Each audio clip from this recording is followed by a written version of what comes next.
Hello friends, இரு புளி குழம்பு எப்படி பண்ணுறதுன்னு பார்க்கலாமா? இதுக்கு நான் இங்கே சில வெஜிடபிள்ஸ்லாம் எடுத்து வச்சுட்டுருக்கேன்.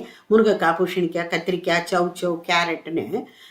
அதை நல்லா க்யூபாக கட் பண்ணிட்டு நல்லா வாஷ் பண்ணி உப்பு மஞ்சப்பொடி இதை ரெண்டுத்தையும் போட்டு குக்கரில் டைரெக்டாக 2 விசிலுக்கு வச்சுடணும்.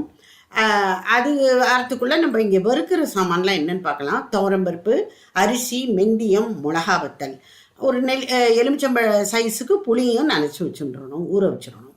இப்போ கடாயில் தேங்காய் எண்ணெய் விட்டு தான் அரைக்கணும், அதாவது வறுக்கணும். இந்த சாமானெல்லாம் போட்டு நல்லா செவக்க வறுத்து கூடவே தேங்காயும் ஒரு கப் போட்டுக்கணும். இதை நல்லா ஜலம் ஊற்றி அரைச்சிடணும். இப்போ குக்கர் திறந்த உடனேயும் புளியை நல்லா கரைச்சி விட்டுறணும். அது கூடவே அரைச்சி வச்சிருக்கிற தேங்காய் விழுதையும் போட்டு ஒரு கொதி வந்ததுக்கு அப்புறமா மோரை விட்டுறணும். மோரை விட்டு ஜாஸ்தி கொதிக்கப்படாது, இறக்கிடணும்.